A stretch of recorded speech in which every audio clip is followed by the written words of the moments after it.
यानंतर श्री साहेब यांना विनंती करतो की त्यांनी आपलं मनोगत 5 मिनिटांमध्ये व्यक्त करावं. ते सहाय्यक आयुक्त दुग्ध व्यवसाय पंचायत समिती लातूर या ठिकाणी कार्यरत आहे.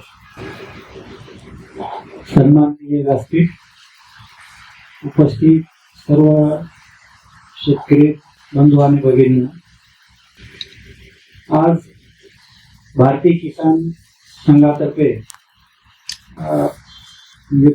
आपला जसं पशुपालकाचा मेळावा असतो तसंच शेतकरी मेळावा थोडक्यात त्या टाईपचा आपण इथे ठेवलेला आहे.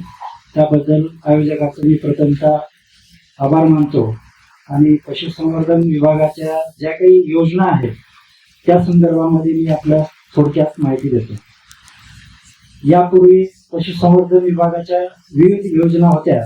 त्या योजनाच म्हणजे थोडस क्लस्टर स्वरूपात आता नवीन पद्धतीच्या योजना, म्हणजे त्यामधून उद्योजक निर्माण व्हावा आणि जे लहान शेतकरी आहेत तर त्या शेतकऱ्यांना म्हणजे चांगल्या पद्धतीनं म्हणजे त्यांचं जीवनमान चांगल्या पद्धतीनं राहील या पद्धतीनेही त्यांना हातभार लागावा म्हणून काही पशुसंवर्धन विभागाच्या योजना आहेत. त्याबरोबरच आपला किसान क्रेडिट कार्ड याबद्दलही आपल्याला बऱ्यापैकी आपण पेपरला वगैरे ऐकलेलं असेल. तर यामध्ये थोडक्यात माहिती अशी आहे की किसान क्रेडिट कार्ड हे म्हणजे जसं आपण ATM कार्ड जसं आपल्याला किंवा असतं त्या पद्धतीचं म्हणजे थोडक्यात आपण क्रेडिट कार्ड जसं आपल्या बँकेचं आपल्याला असतं तसंच एक शेतकऱ्यासाठी किसान क्रेडिट कार्ड आहे. या कार्ड मध्ये तुम्हाला विनातारण 1,60,000 रुपयापर्यंत तुम्हाला त्याचं कर्ज भेटणार आहे. त्यानंतर तुम्ही जर एखाद्या सोसायटीचं दूध सोसायटी असेल जिथं तुम्ही दूध घालता तर त्या दूध घालणाऱ्या सोसायटीने जर हमी पत्र दिलं किंवा एखाद्या कुठल्या फेडरेशन असेल किंवा जिथं तुम्ही माल घालता त्यांनी जे हमी पत्र जर बँकेला दिलं तर हीच रक्कम 1,60,000 तुम्हाला 3 लाखापर्यंत ही वाढीव म्हणजे तुम्हाला कॅश तुमच्या शेतीसाठी उपलब्ध होऊ शकते. यामध्ये दुसरे एक असं आहे की जर आपण हे नियमित जर आपण कर्ज परतफेड केली तर त्यासाठी केंद्र शासनाचे 3% सवलत आणि राज्य शासनाची 4% सवलत असं 4 आणि 3 7% सवलत आपण जर नियमित कर्ज परतफेड केलं तर ते पण तुम्हाला भेटणार आहे. आणि काही बँका काय करतात की जे रेग्युलर परतफेड करतात त्यांना 2% सवलत देतात व्याजामध्ये. म्हणजे जनरली यासाठी 9% व्याज आहे.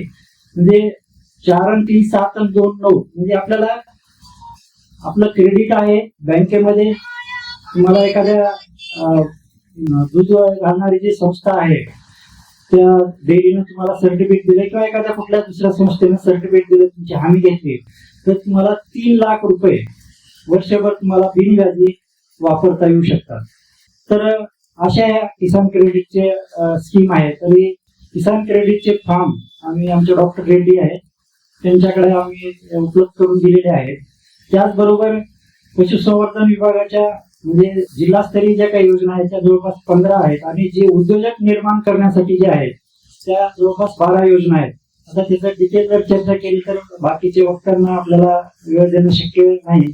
त्याचं आम्ही एक काय केलेलं आहे की QR कोड बाहेर आपल्या गोड QR कोड लावलेला आहे.